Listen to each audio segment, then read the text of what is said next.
ओम ज्ञानतिमिरान्धस्य ज्ञानाञ्जनशलाकया चक्षुरुन्मिलितं येन तस्मै श्रीगुरुवे नमः। श्रीचैतन्यमनोभीष्टं स्थापितं येन भूतले स्वयं रूपकदामह्यं ददाति स्वपदान्तिकं। वन्देऽहं श्रीगुरुं श्रीयुतपदकमलं श्रीगुरून् वैष्णवाचं श्रीरूपं साग्रजातं सगण रघुनाथान्वितं तं सजीवं साद्वैतं सावधूतं परिजनसहितं कृष्णचैतन्यदेवं श्रीराधाकृष्णपादान् सगणललिता श्रीविशाखान्वितांश्च नित्यानंदम नमस्तुभ्यं प्रेमानंद प्रदायते कलौकलमस्य नासाय जानवे पतये नमः। नमो महावदन्याय कृष्ण प्रेम प्रदायते कृष्णाय कृष्ण चैतन्य नामिने गुरुद्विष नमः।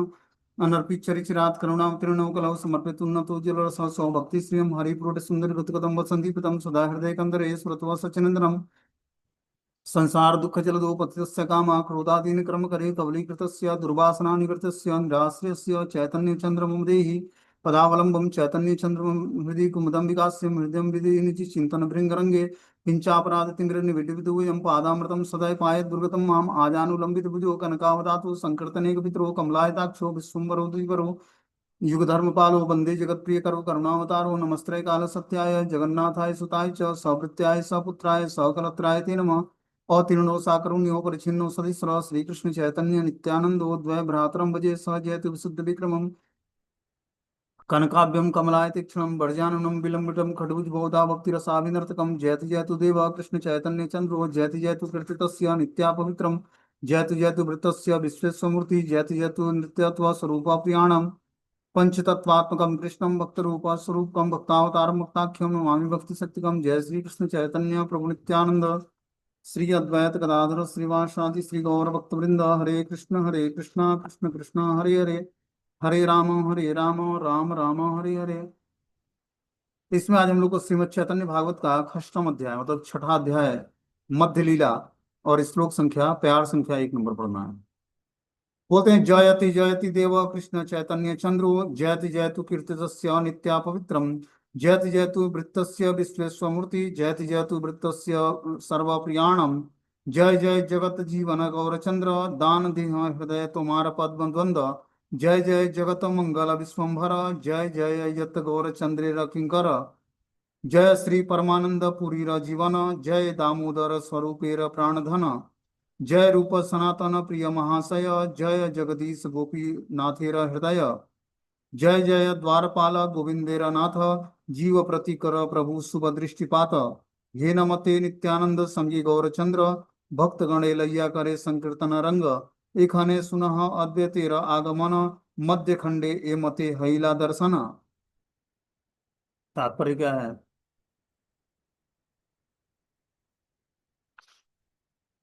कि जगत के जीवन गौरचंद्र की जय जयकार हो।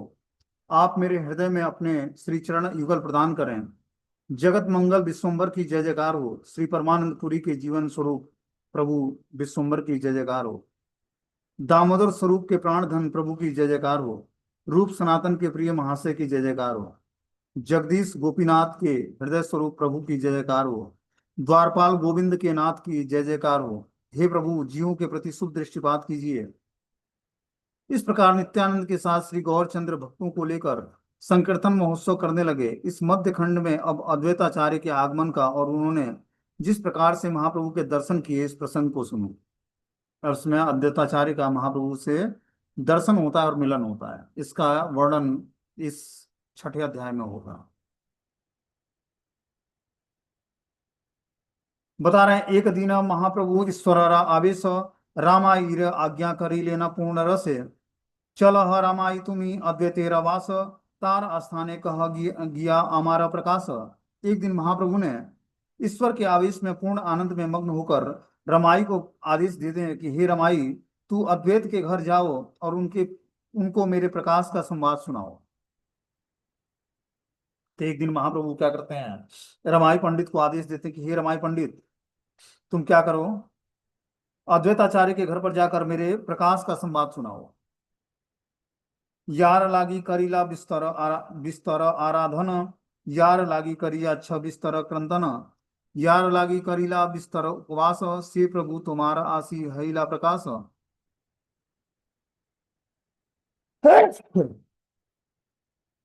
भक्ति योग बिलाइते तार आगमन आपने आसिया झाट कर विवर्तन उनसे कहना कि जिनको प्रकट करने के लिए आपने बहुत आराधना की है, जिनके लिए आपने बहुत क्रंदन किया है, जिनके लिए आपने बहुत उपवास किए हैं, आपके वे ही प्रभु अब आकर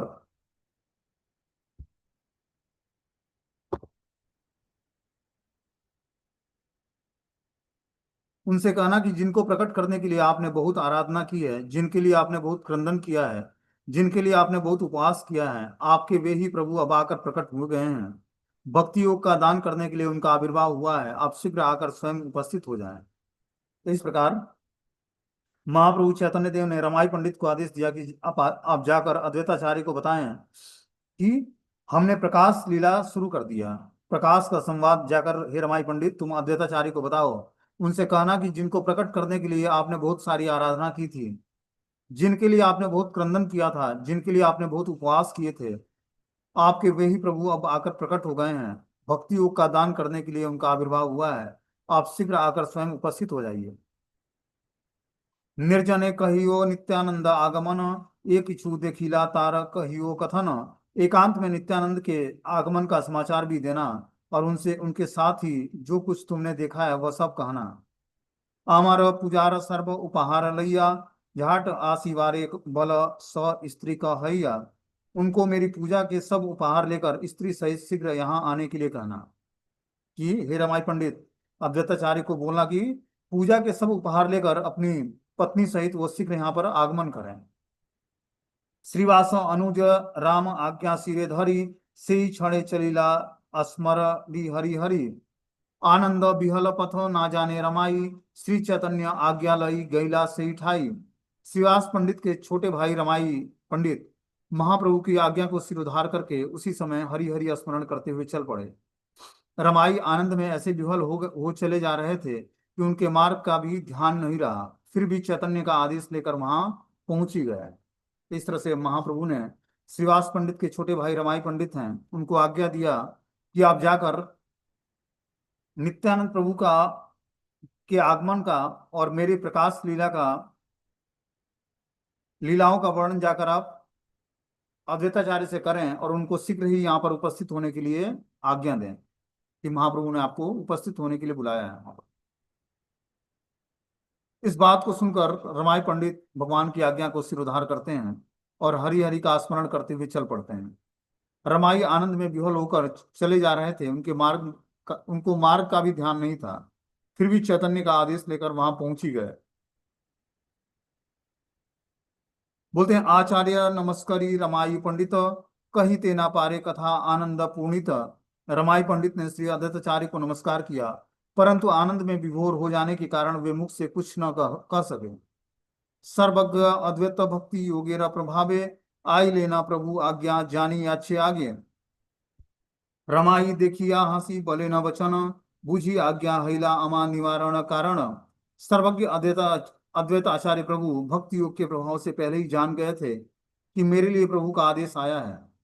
वे रमाई को देखकर हंसते हुए बोले, मालूम होता है कि मुझको ले ले जाने के लिए तुमको आदेश मिला है। कर जोड़े करी बले रमाई पंडित, सकल जानिया आज चलह त्वरित। रमाई पंडित हाथ जोड़कर बोले, अब आप तो सब जान ही गए हैं, तो आप शीघ्र ही चलिए।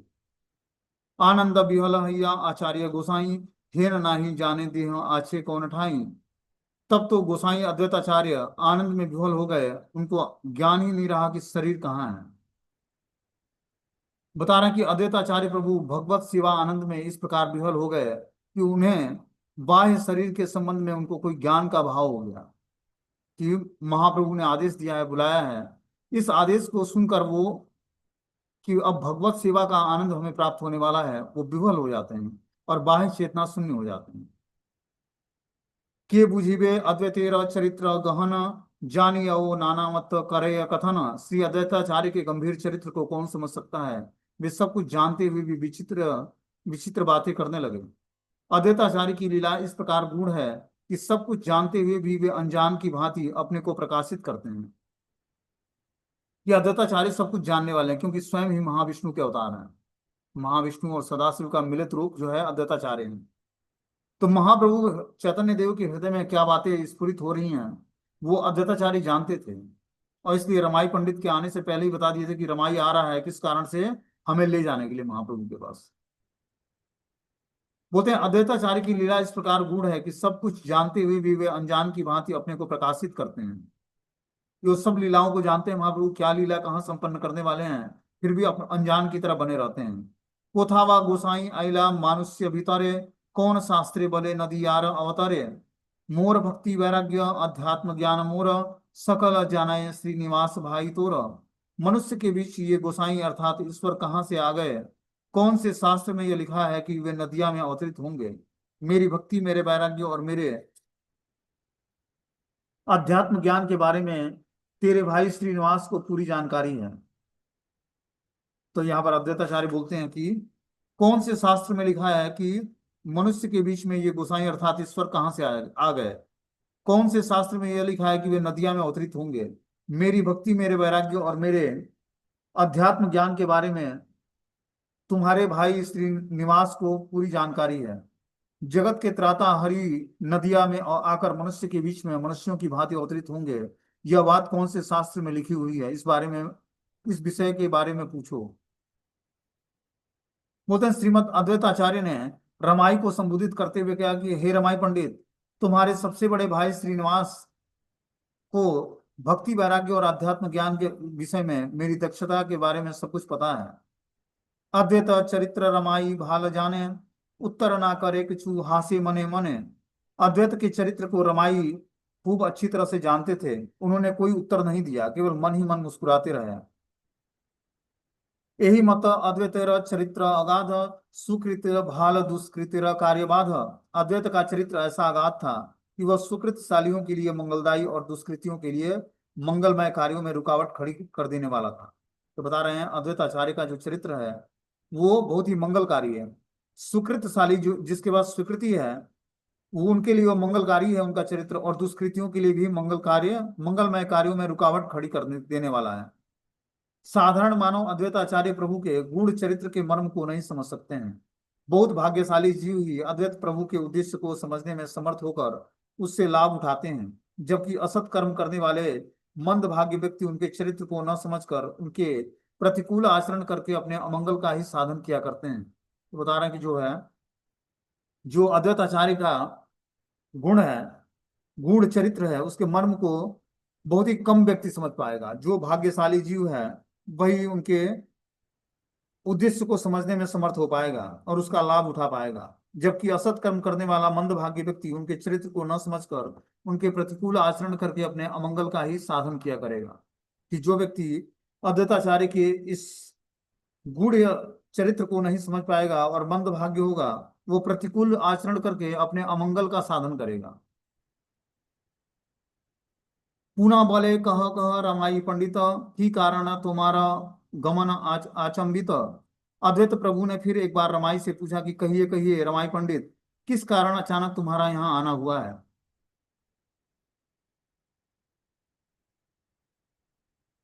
बोलते हैं बुझ लेना आचार्य हईला शांत चित्त, तखन कांदिया कहे रमाई पंडित। यार लागी करिया छ बिस्तर क्रंदन, यार लागी करिला बिस्तर आराधन, यार लागी करिला बिस्तर उपवास, सेई प्रभु तुम्हारा आसी हईला प्रकाश। भक्ति योग बिलाइते तार आगमन, तुम्हारा से आज्ञा करिवारे विवर्तन। खडंग पुजार विधि योग्य सज्ज लैया, प्रभुर आज्ञा चल स स स्त्री का हैया। नित्यानंद स्वरूपेर हैला आगमन, प्रभुर द्वितीय देह तुम्हारा जीवन। तुम्हें से जान तारे मोहि की कहिमु, भाग्य था के मोर तबे एकत्र देखिमु। जब रमाई पंडित ने देखा कि अद्वैताचार्य अब शांत चित्त हो गए हैं, तब वे रोते हुए कहने लगे कि जिनके लिए आपने बहुत आंसू बहाए हैं, जिनके लिए बहुत आराधना की है, जिनके लिए आपने बहुत से उपवास भी कर रखे हैं, उन्हीं प्रभु ने आपके लिए अपने को प्रकाशित किया है। भक्ति योग का दान करने के लिए उनका आगमन हुआ है, इसलिए आपको उनके साथ मिलने की आज्ञा हुई है। विधि अनुसार खडंग पूजा के लिए जरूरत की सब सामग्री लेकर अपनी पत्नी के साथ आप वहां चलिए, यही प्रभु का आज्ञा है। श्रीमन महाप्रभु चैतन्य ने के अद्वितीय देह स्वरूप और आपके जीवन सर्वस्व श्री नित्यानंद स्वरूप भी वहां पर आए हुए हैं। आप ही उनको भली प्रकार जानते हैं। मैं उनके बारे में क्या कहूँ, यदि मेरा भाग्य होगा तो मैं आप सबको एक साथ दर्शन करूंगा। इस तरह रमाई पंडित ने अद्वैताचार्य के घर जाकर उनको शांत चित्त होकर सब कुछ बातें बताया। बोलते हैं जो अद्वैताचार्य शांत चित्त हो गए और वे रोते हुए कहने लगे कि जिनके लिए आपने बहुत सारे आंसू बहाए हैं, जिनके लिए बहुत आराधना की है, जिनके लिए आपने बहुत उपवास भी किए हैं, उन्हीं प्रभु ने आपके लिए अपने को प्रकाशित किया है। भक्ति योग का दान करने के लिए उनका आगमन हुआ है कि वो सबको भक्ति का दान प्रदान करेंगे। इसलिए आपको उनके साथ मिलने की आज्ञा हुई है। विधि अनुसार खड़ंग पूजा के लिए जरूरत की सब सामग्री लेकर अपनी पत्नी के साथ वहां पर आप उपस्थित होइए, यही प्रभु की आज्ञा है। जो महाप्रभु के द्वितीय देह स्वरूप हैं, जिनका नाम नित्यानंद स्वरूप है, वो भी वहां पर उपस्थित हैं। आप ही उनको भली भांति जानते हैं, मैं उनके बारे में क्या कहूँ। यदि मेरा भाग्य होगा तो आप सबके साथ मैं उन सबका दर्शन कर पाऊंगा, कि आपके साथ उन सबका भी मैं दर्शन कर पाऊंगा। बोलते हैं खडंग पूजा जल, खडंग पूजा में मतलब 6 चीजों को यूज किया जाता है। जल, आसन, वस्त्र, दीप, अन्न, तांबूल, ये अर्चन मार्ग के खडंग हैं। गोमय, गोमूत्र, दधि, दुग्ध, घृत एवं गोरोचन, ये मांगलिक खडंग हैं। प्रणिपात, सत्व, सर्वकर्मार्पणम, परिचर्या, चरण स्मरणम एवं कथा श्रवण, ये भजन मार्ग के खडंग विधि हैं। तो इस तरह से वहां पर रमाई पंडित ने बोला अद्वैताचार्य को कि आप खड़ पूजा की जो विधि है, पूजा, जल, आसन, वस्त्र, दीप, अन्न और तांबूल लेकर भगवान की पूजा के लिए वहां पर उपस्थित हुई है अपनी पत्नी के साथ। रमाई मुखे एबे एते एते का सुनीला, तखन तुलिया बाहु प्रांदिते लागिला, कांदिया हैला मूर्छा आनंद सहित, देखिया सकल गण हैला विस्मित, क्षणे के पाइला बाह्य करे हुंकार, आनिलु आनिलो भले प्रभुर आपनार, मोर लागी प्रभु आयला वैकुंठ छाड़िया, ये तबली कांदे पुनः भूमि ते पड़ीला। जब रमाई के मुख से यह सब समाचार सुना तो अद्वैत दोनों हाथ ऊपर उठाकर रोने लगे। आनंद के साथ रोते रोते वे मूर्छित हो गए।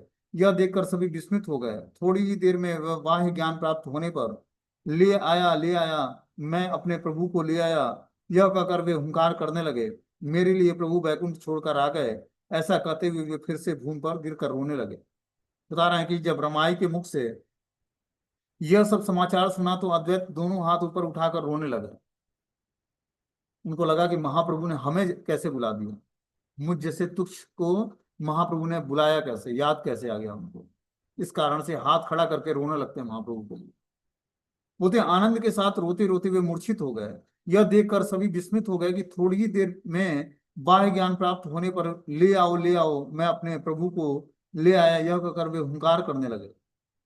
मेरे लिए प्रभु वैकुंठ छोड़कर आ गए, ऐसा कहते हुए वे भूमि पर गिर पड़े और रोने लगे। महाप्रभु चैतन्य देव का प्राकट्य ही अद्वैताचार्य की पुकार से हुआ था। वो क्या करते, तुलसी और शालिग्राम, गंगा जल से तुलसी और गंगा जल और तुलसी से शालिग्राम की पूजा करते, और क्या करते, हुंकार लगाते कि हे प्रभु नारायण, कब आप प्रकट होकर इस भौतिक संसार में और सारे बद्ध जीवों का निस्तार करोगे, उनका कल्याण करोगे। चारों तरफ जो है कुरीतियां फैली हुई हैं समाज में, कोई भी धर्म के सिद्धांतों का पालन नहीं करता, भक्ति के नाम पर सभी लोग व्यभिचार करते हैं। और इस प्रकार वो हुंकार भरते हैं और भगवान को प्रकट होने के लिए हुंकार लगाते हैं। तो उनकी हुंकार को सुनकर ही स्वयं नारायण वैकुंठपति चैतन्य महाप्रभु के रूप में आते हैं। और इस बात को सुनकर वे कि यह कहकर वे हुंकार करने लगे कि मेरे लिए प्रभु वैकुंठ छोड़कर आ गए, ऐसा कहते हुए और भूमि पर गिरकर क्रंदन करने लगते हैं। अद्वैत गृहिणी पतिव्रता जगत माता, प्रभुर प्रकाश सुनी कांदे आनंदिता, अद्वैतेर तनय अच्युतानंद नाम, परम बालक से हो कांदे अविराम, कांदेन अद्वैत पत्नी पुत्रेर सहित, अनुचर सबे बेणी कांदे चारी भीत, केवा कौन दिके कांदे नाही पर परापर, कृष्ण प्रेममय हैला अद्वैतेर घर, स्थिर हय अद्वैत हई ते नारे स्थित, भावावेशे निरवधि दोलाय शरीर, जगत माता पतिव्रता अद्वैत पत्नी सीता दे ठकुरानी प्रभु के प्राकट्य का समाचार सुनकर आनंद सहित रोने लगी। अब जो जगत माता है, पतिव्रता नारी है, अद्वैत आचार्य की पत्नी माता सीता ठकुरानी, भगवान के प्राकट्य मतलब भगवान श्री चैतन्य महाप्रभु के प्राकट्य का समाचार सुनकर आनंद से रोने लगती है। अच्युतानंद अद्वैत के पुत्र हैं, जो अभी निरा बालक ही था, वह भी बराबर रोए जा रहा था। अद्वैत पत्नी अपनी पुत्र के साथ मिलकर रो रही थी। चारों ओर से सब सेवक उनको घेर कर रोने लगे। तो इस तरह से बता रहे हैं कि जो है कि महाप्रभु के प्राकट्य का समाचार सुनकर रमाई पंडित के मुख से सारे लोग क्रंदन करने लगते हैं खुशी के मारे कि भगवान स्वयं प्रकटित हुए हैं। पहले अद्वैताचार्य की पत्नी जो है सीता ठाकुरानी रोने लगती है। फिर उनका जो अच्युतानंद जो बेटा होता है वो भी रोने लगता है अपनी माता को देखकर। फिर सारे लोग बता रहे हैं कि अपने पुत्र के साथ मिलकर जब रो रही थी तो चारों तरफ जो सेवक घेर कर उनको रोने लगे। किसी को अपने पराये का ज्ञान नहीं रहा और कौन किस दशा में रो रहा है इसका भी उस समय किसी को कुछ पता नहीं था। अद्वैत का भवन कृष्ण प्रेम से परिपूर्ण हो गया। अद्वैत स्वयं को संभालने की कोशिश में असफल होकर भावावेश में निरंतर अपने शरीर को हिलाए जा रहे हैं। तो चारों तरफ प्रेम का वातावरण छाया हुआ था और सभी लोग भगवान के लिए क्रंदन कर रहे थे, रो रहे थे। ऐसा रोता हुआ कोई देखेगा कभी? अद्वैताचार्य की पूरी फैमिली, पत्नी बच्चे रो ही रहे थे। जो सेवक सेविकाएं थे वो भी घेर कर रोने लगे। अद्वैताचार्य का पुत्र अच्युतानंद उस समय एक बालक ही था। अनुमान किया जाता है कि 1423 शताब्दी में अच्युतानंद का आविर्भाव हुआ था। बोलते हैं रामाईरा बले प्रभु की बलीला मोरे, रमाई बले न झाट चली बार तरे। श्री अद्वैताचार्य ने फिर एक बार रमाई से प्रश्न किया कि मेरे लिए प्रभु जी ने क्या आज्ञा भेजी है। रमाई ने उत्तर दिया कि शीघ्र चले आने का आदेश दिया है। तो अद्वैताचार्य पूछते हैं रमाई पंडित कि महाप्रभु का क्या आदेश है मेरे लिए। अब रमाई पंडित उत्तर देते हैं कि आप शीघ्र ही वहां पर उपस्थित हुए, यही भगवान का आदेश है। अद्वैत बलय सुनी रमाई पंडित, तुम्हारा प्रभु हन तबे मुहार प्रतीत। आपन ऐश्वर्य यदि मुहार दिखाया, श्री चरण तुली देह मुहार माथाया। तबे से जानिबू मोर हय प्राणनाथ, सत्य सत्य एहि मुहि कहे तू तुमात।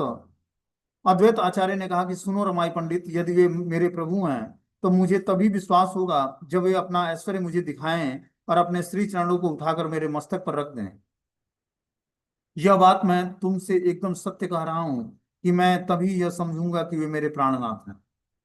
तो दत्ताचार्य ने बोला रमाई पंडित को कि हे रमाई पंडित, और जो आप जिस हिसाब से बता रहे हो भगवान प्रकट हुए हैं नदिया में, यदि वो हमारे वही प्रभु हैं जो वैकुंठ के परमेश्वर हैं, तो मुझे तभी विश्वास होगा जब वो अपना ऐश्वर्य मुझे दिखाएंगे और अपने श्री चरण उठाकर मेरे मस्तक पर रख देंगे। यह बात मैं तुमसे एकदम सत्य कह रहा हूं कि तभी मैं समझ पाऊंगा कि वे मेरे प्राणनाथ वैकुंठपति हैं। रमाई बले न प्रभु मोहि की कहिमु, यदि मोर भाग्य था के नय न देखूं। ये तुम्हारा इच्छा प्रभु से तुम्हारा तुम्हारा निमित्त प्रभु यही अवतारा। रमाई ने कहा कि मैं क्या कहूँ प्रभु, यदि मेरा भाग्य में होगा तो मैं भी अपनी आंखों से सब कुछ देखूंगा। जो आपकी इच्छा है प्रभु वही तो उनकी भी इच्छा है। हे प्रभु, आपके निमित्त ही यह अवतार हुआ है। हईला अद्वैत तुष्ट रामैर वचने, शुभ यात्रा उद्योग करीला तत्क्षणे। रमाई की बात सुनकर अद्वैत बड़े प्रसन्न हुए और तुरंत ही शुभ यात्रा के लिए उद्योग उद्योग करने लगे। तो रमाई की बात को सुनकर अद्वैताचार्य प्रसन्न होते हैं और उस जाने के लिए अब तैयारी करने लगते हैं। पत्नी रेरा बलीला झाट हो सावधान, लैया पुजार सज्ज चला आगुयान। पतिव्रता से चैतन्य एर तत्व जाने, गंध माल्य धूप वस्त्र अशेष विधाने। क्षीर दधि सरननी कर्पूर तांबूल, लैया चलीला यत सब अनुकूल। सपत्नी के चलीला अद्वैत महाप्रभु, रमाय निषेधे हैया ना कहिबा कबू। श्री अद्वैताचार्य अपनी पत्नी से बोले कि तुरंत सावधानी के साथ पूजा के लिए जरूरी सब सामग्री लेकर तुम आगे आगे चलो। वह पतिव्रता चैतन्य महाप्रभु के तत्व को जानती थी, अतएव पूजा विधि के अनुसार सुगंध माला धूप वस्त्र दूध दही सुंदर नवनीत कर्पूर पान इत्यादि समस्त आवश्यक सामग्रियों को लेकर वह चल पड़ी। अद्वैत महाप्रभु भी पत्नी के साथ चल दिए। उन्होंने रमाई को मना कर दिया कि तुम इस विषय में किसी से कुछ मत कहना। तो बता रहा कि श्री अद्वैताचार्य अपनी पत्नी से बोले कि तुरंत सावधानी के साथ पूजा की समस्त जरूरत की सामग्रियां लेकर तुम आगे आगे चलो। वह पतिव्रता स्त्री सीता ठाकुरानी चैतन्य महाप्रभु के तत्व को जानती थी, अतएव पूजा विधि के अनुसार सुगंध माला धूप वस्त्र दूध दही सुंदर नवनीत मक्खन कर्पूर पान इत्यादि समस्त आवश्यक सामग्रियों को लेकर वह चल पड़ती है। अद्वैत महाप्रभु भी पत्नी के साथ चल दिए। उन्होंने रमाई को मना कर दिया कि तुम इस विषय में किसी से कुछ मत बोलना। ना आइला आचार्य तुम्ही बलिबा वचन देखिया मोर प्रभु तबे की बलेवे तखन गुप्त थाको मुहि नंदन आचार्य घरे ना आइला बलि तुम्ही करीबा गोचरे। तुम ऐसा कहना कि आचार्य नहीं आए, देखें तब मेरे प्रभु क्या कहते हैं। मैं नंदन आचार्य के घर में गुप्त भाव से रहूंगा और तुम कह देना कि वे नहीं आए। तो इस तरह से अद्वैताचार्य अपनी पत्नी को बोलते हैं कि हे ठाकुरानी तुम क्या करना, जाकर महाप्रभु से मिलना और बोलना कि अद्वैताचार्य नहीं आ रहे हैं और मैं नंदन आचार्य के घर में गुप्त भाव से रहूंगा, तुम कह देना कि वे नहीं आना चाहते। सवारा हृदय वसे प्रभु विश्वम्भर अद्वैत संकल्प चित्ते हईला गोचर आचार्य आगमन जानिया अपने ठाकुर पंडित गृह चलीला तखन। प्रभु विश्वम्भर तो सबके हृदय में विराजमान है। अद्वैत का अभिप्राय उन्होंने अपने मन में जान लिया। आचार्य आए हुए हैं यह जानकर महाप्रभु उसी समय श्रीवास पंडित के घर की ओर चल पड़े। तो अद्वैताचार्य छिपना चाहते थे महाप्रभु से कि अब देखते हैं महाप्रभु क्या करते हैं, लेकिन विश्वम्भर जो चैतन्य महाप्रभु हैं विश्वम्भर वो अद्वैताचार्य के हृदय में विराजमान बातों को जान जाते हैं। अद्वैत आचार्य के अभिप्राय को उन्होंने अपने मन में जान लिया और आचार्य आए हुए हैं यह जानकर महाप्रभु उसी समय श्रीवास पंडित के घर की ओर चल पड़ते हैं। प्राय यत चैतन्य निज भक्तगणे प्रभुर इच्छाए सब मिलीला तखन। श्री चैतन्य महाप्रभु को अपने जितने भी भक्त थे वे प्राय सभी प्रभु की इच्छा से उसी समय वहां आकर मिले। आवेशित चित्त प्रभु सबाई बुझिया ससंके आछेन सबे निर्वहैया। सभी यह समझ गए कि प्रभु का चित्त भावावेश में है, इसलिए वे सभी मौन और सशंकित थे। बता रहे हैं यहाँ पर कि जो है चैतन्य महाप्रभु को अपने जितने भी भक्त थे वे प्राय सभी प्रभु की इच्छा से उसी प्रकार वहां पर आकर मिल सके। अब सभी यह समझ गए कि प्रभु का चित्त भावावेश में है, इसलिए वे सभी मौन और सशक्त थे। हुंकार करिया प्रभु त्रिदशेर राय उठिया बसीला प्रभु विष्णुरेर खटाय। नाड़ा ऐसे बले बार बार नाड़ा चाहे मोर ठाकुराला देखी बार। बोलते हैं त्रिदश राय देवताओं के स्वामी प्रभु विश्वम्भर हुंकार करते हुए विष्णु सिंहासन पर चढ़कर बैठ गए। प्रभु बार बार कहने लगे कि नाड़ा आ रहा है, नाड़ा आ रहा है, नाड़ा मेरी ठकुराई देखना चाहता है। मतलब नाड़ा मतलब अद्वैताचार्य को भगवान चैतन्य महाप्रभु नाड़ा नाम से संबोधित करते थे। तो बोलते हैं नाड़ा आ तो रहा है और मेरी ठकुराई देखना चाहता है। बोलते हैं श्रीवास के भाइयों में से सबसे छोटा भाई श्री रमाई से अद्वैत आचार्य ने कहा कि तुम जाकर महाप्रभु से कहना कि अद्वैत नहीं आएंगे। इससे महाप्रभु का विचार कैसा होता है यह भी मैं देखना चाहता हूँ। मैं नंदन आचार्य के घर में छिप कर रहूंगा, किंतु तुम जाकर महाप्रभु से वैसा ही कहना। अद्वैताचार्य के इस विचार को अंतर्यामी श्री गौरांग जान गए और श्रीवास के भवन में उनके गृह देवता नारायण के सिंहासन पर विराजमान होकर नाड़ा आ रहा है, नाड़ा आ रहा है ऐसा कहकर बार बार जोर जोर से चित्कार करने लगे। प्रभु ने यह भी कहा कि नाड़ा अद्वैताचार्य मेरे अंतर्यामी रूप की परीक्षा लेना चाहता है। मैं उसका कर्म कौशल समझ गया हूँ या नहीं इस विषय में शायद उसे संदेह है, अथवा यह भी हो सकता है कि मुझे बाह्य जगत में प्रकाशित करने के लिए उसने अपने उस कपट भाव का विस्तार किया है।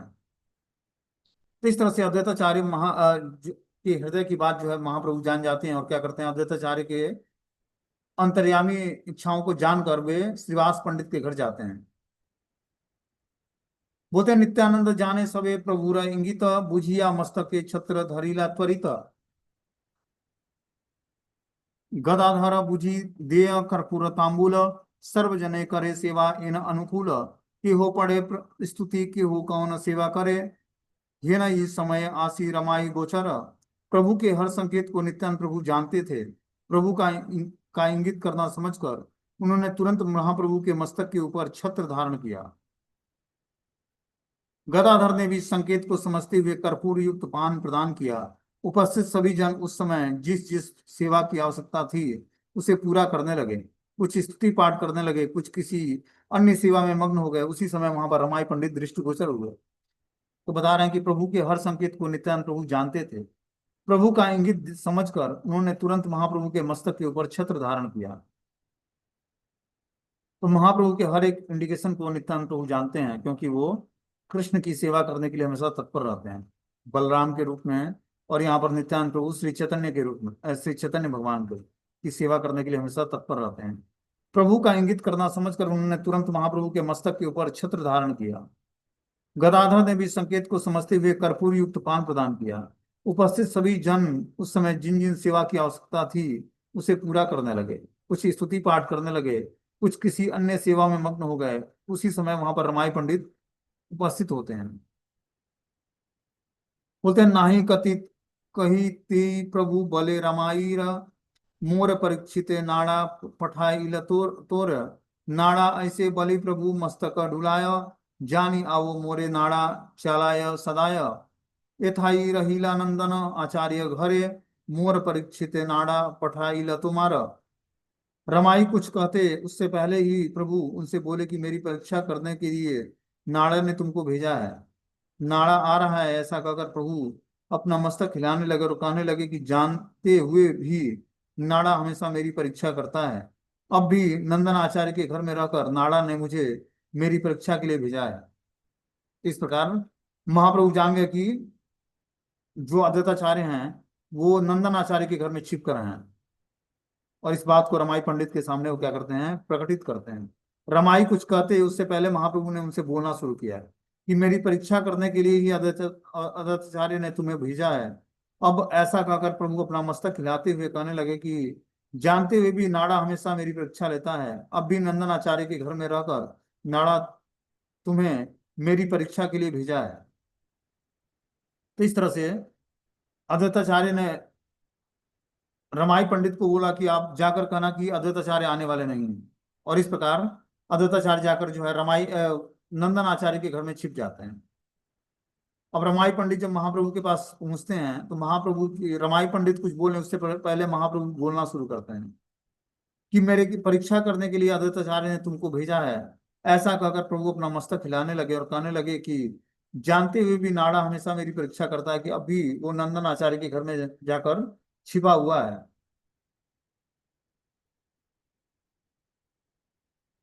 बोलते हैं, आन अगिया शीघ्र तुम्ही हे थाई तहाने प्रसन्न श्रीमुखे आमी बलीला आपने। तुम जाकर शीघ्र उनको यहाँ पर ले आओ, या मैं अपने प्रसन्न मुख श्रीमुख से तुम्हें कह रहा हूं। इस प्रकार जो है महाप्रभु आदेश देते हैं रमाई पंडित को, जाकर शीघ्र ही तुम अद्वैताचार्य को यहाँ पर ले आओ। आनंद चलीला पुनः रमाई पंडित सकल अद्वैत स्थाने करीला विदिता। रमाई पंडित आनंद से पुनः चल पड़े और उन्होंने अद्वैत के पास पहुंचकर उनको सब वृतांत कह सुनाया। इस प्रकार बता रहे हैं कि जो है रमाई पंडित आनंद से पुनः चल पड़ते हैं और अद्वैताचार्य के घर पहुंचकर उन्होंने सब वृतांत कह सुनाया।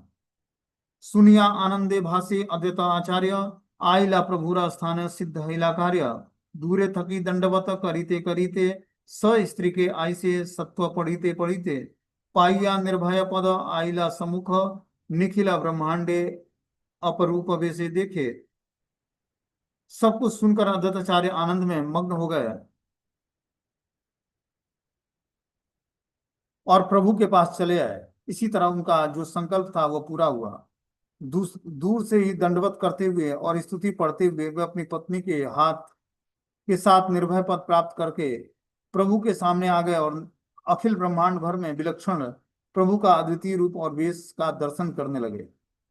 इस प्रकार बता रहे हैं कि जो है सब कुछ सुनकर अद्वैत आचार्य आनंद में मग्न हो गए और प्रभु के पास चले आए। इसी तरह उनका जो संकल्प था वह पूरा हुआ।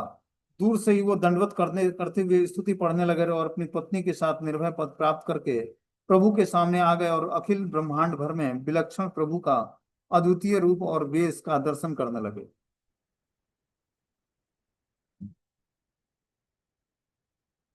बोलते हैं, अद्वैताचार्य का यह अभिप्राय था कि उनके कार्य के द्वारा जगत में महाप्रभु का अंतर ध्यान अंतर्यामी स्वरूप और उनकी सर्वज्ञता प्रकाशित हो जाए, इसलिए अपने को उन्होंने नंदन आचार्य के घर में छिपाए रखा और कपट भाव का अवलंबन करके अपने आप को, अपने आने की बात को महाप्रभु से प्रकट न करने के लिए रमाई से कहा था। अब जब सभी बातें श्रीमद् महाप्रभु ने अपने मुख से प्रचारित कर दिया, तो उससे उनको परमेश्वर स्वरूप की जानकारी सभी को हो गई और इस तरह अद्वैत का आचार्य का संकल्प सिद्ध हो गया। बता रहे हैं यहाँ पर कि अद्वैत आचार्य का अभिप्राय था कि उसके कार्य के द्वारा जगत में महाप्रभु का अंतर्यामी स्वरूप और उनकी सर्वज्ञता प्रकाशित हो जाए। इसीलिए अपने को उन्होंने नंदन आचार्य के घर में छिपाया रखा कि कपट भाव का अवलंबन करके अपने आप को, की बातों को महाप्रभु के सामने प्रकट न करने के लिए रमाई से कहा था। अब जब सभी बातें श्रीमद् महाप्रभु ने अपने मुख से प्रचारित कर दिया, तो उससे उनके परमेश्वर स्वरूप की जानकारी सभी को हो गई और इस तरह अद्वैताचार्य का संकल्प सिद्ध हो गया। तो बताने का अद्वैताचार्य का यह अभिप्राय था कि वे उसके कार्य के द्वारा जगत में महाप्रभु का अंतर्यामी होना स्वरूप और उनकी सर्वज्ञता प्रकाशित हो रही है। इसीलिए को अपने को उन्होंने नंदन आचार्य के घर में छिपाए हुए था और कपट भाव का अवलंबन करके अपने आने की बात को महाप्रभु से प्रकट करने के लिए रमाई पंडित को मना किया था। अब जब सभी बातें महाप्रभु ने अपने श्रीमुख से प्रचारित कर दिया, तो उससे उनके परमेश्वर स्वरूप की जानकारी सभी को हो गई और इस तरह अद्वैताचार्य का संकल्प सिद्ध हो गया। इस तरह से महाप्रभु का आशीर्वाद प्राप्त करके अद्वैताचार्य जो है बता रहे हैं कि रमाई पंडित क्या करते हैं, अब जब सभी बातें महाप्रभु ने अपने मुख से प्रचारित कर दिया, तो उससे उनके परमेश्वर स्वरूप की जानकारी सभी को हो गई कि महाप्रभु स्वयं परमेश्वर हैं। इस तरह अद्वैताचार्य का संकल्प सिद्ध हो गया। बोलते हैं निर्भय पद श्री गौर सुंदर का अभय चरणारविंद अखिल ब्रह्मांड के सर्वभूतेष्व य पश्चिद भगवत भाव आत्मनः। अब आगे इस अगले श्लोक में बताते हैं,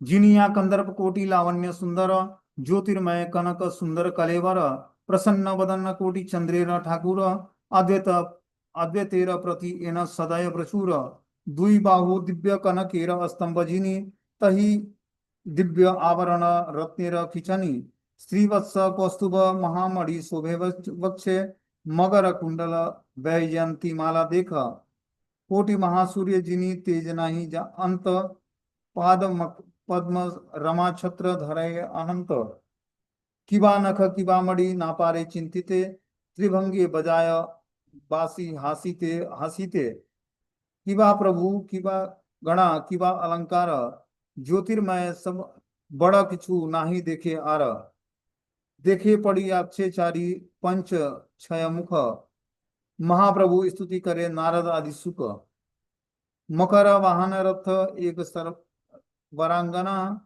दंड परमाणे अक्षय इन गंगा सम तबे देखे स्तुति करे सहस्त्र वदन चार दिखे देखे ज्योतिर्मय देवगण उलटी आचार्य देखा चरणेर तले सहस्त्र सहस्त्र देव पड़ी कृष्ण बले ये पुजार समय ये वेद ध्यान देव ध्यान करे तहाँ देखी चारि दिगे चरणेर तले देखिया भ्रमणे सब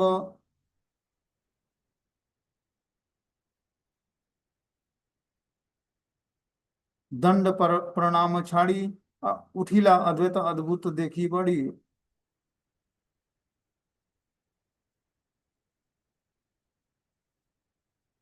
बोलते अंतरिक्ष परिपूर्ण देखे दिव्य रथ गज हस्त अश्वे निरो धीला वायुपथ कोटि कोटि सूर्य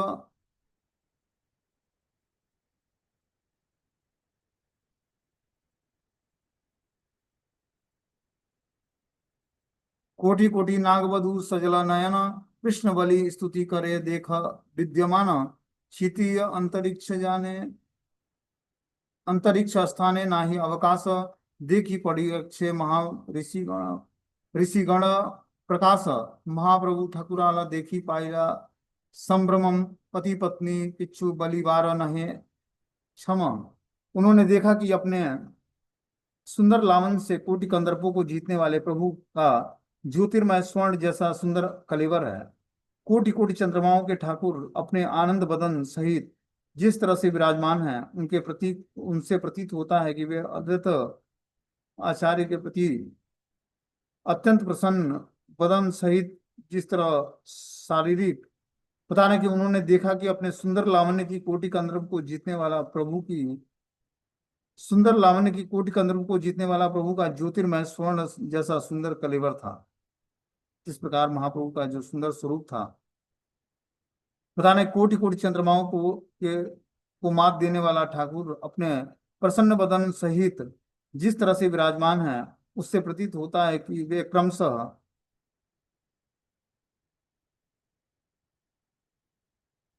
अद्वैताचार्य के प्रति अत्यंत दया भाव हैं।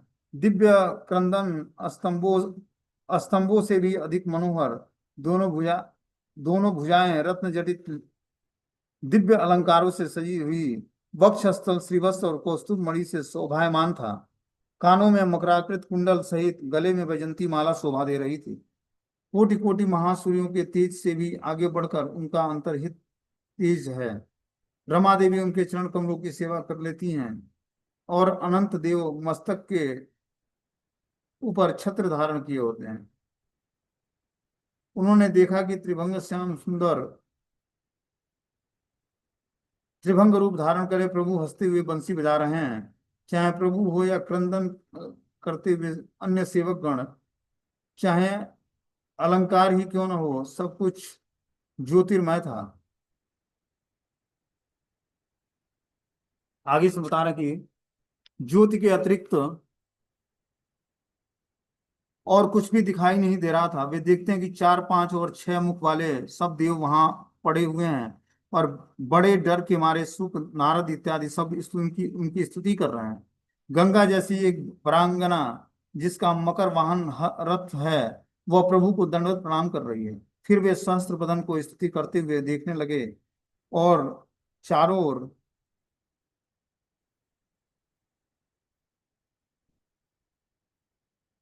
जिसका मकर वाहन रथ है, वह प्रभु को दंडवत प्रणाम कर रहा हूं। फिर वे सहस्त्र बदन को स्तुति करते हुए देखने लगे और चारों ओर ज्योतिर्मय देवताओं को भी देखने लगे। पलट कर आचार्य ने देखा कि प्रभु के चरण कमलों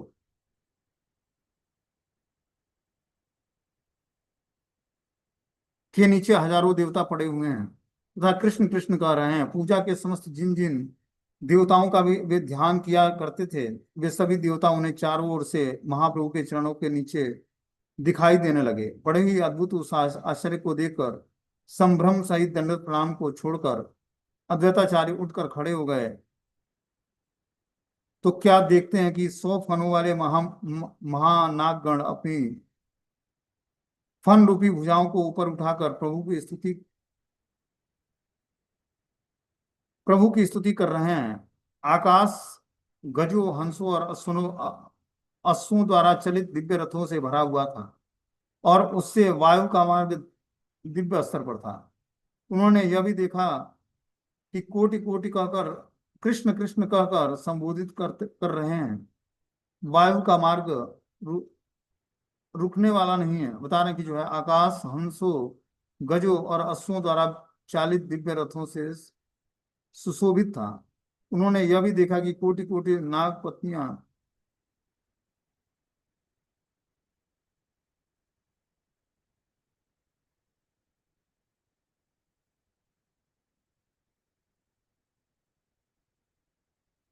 अस्त्रपूर्ण नेत्रों से कृष्ण कृष्ण कहकर स्तुति कर रही हैं। पृथ्वी और आकाश में कहीं भी खाली स्थान नहीं था जहां सब ऋषि गणित महर्षि भी उन्हें आसपास पड़े हुए दिखाई दें। प्रभु की इस प्रभुता के दर्शन करके पति पत्नी बड़े भारी संभ्रम को प्राप्त हुए और कुछ भी कहने में समर्थ नहीं थे।